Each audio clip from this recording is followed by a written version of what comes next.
Happy morning everyone. నా పేరు జోష్న.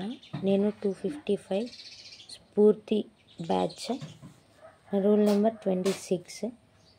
ముందుగా ఇంపాక్ట్ ఫ్యామిలీకి ధన్యవాదాలు, ఎంతో కృతజ్ఞత తెలుపుతున్నాను.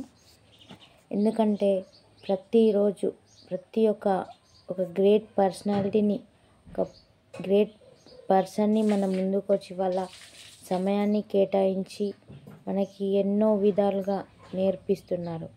స్కిల్స్ మనకి ఎన్నో విధాలుగా నేర్పిస్తున్నారు. సో నిన్నటి టాపిక్ డే 6 వచ్చేసి story telling. The speaker is Gangula Srikar sir garu. Thank you sir. మాకు స్టోరీ టెల్లింగ్ ఏ విధంగా చెప్పాలి, ఏ విధంగా ఆకట్టుకోవాలి, ఏ విధంగా ఆడియన్స్ని, ప్రేక్షకులని ఆకర్షించాలి, మరి ఇంకా ఏ విధంగా మనం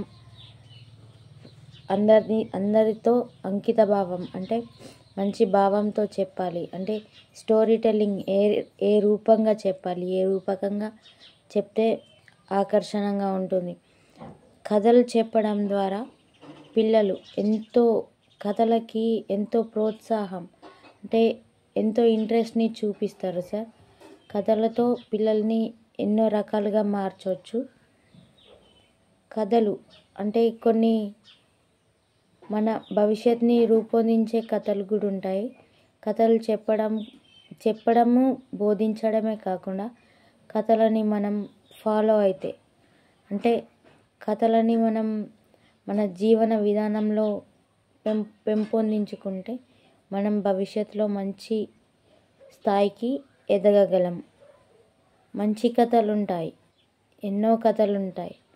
కథలలో కవులు, రచయితలు ఎన్నో వారి ఆలోచన విధానాన్ని మనకి తెలియజేయడానికి ఎన్నో విధాలుగా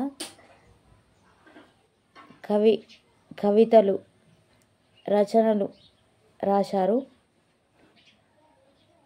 ఈ స్టోరీ టెల్లింగ్ టాపిక్ చాలా ఎఫెక్టివ్గా ఉంది. Thank you sir. Thank you for giving your valuable time. Thank you one and all.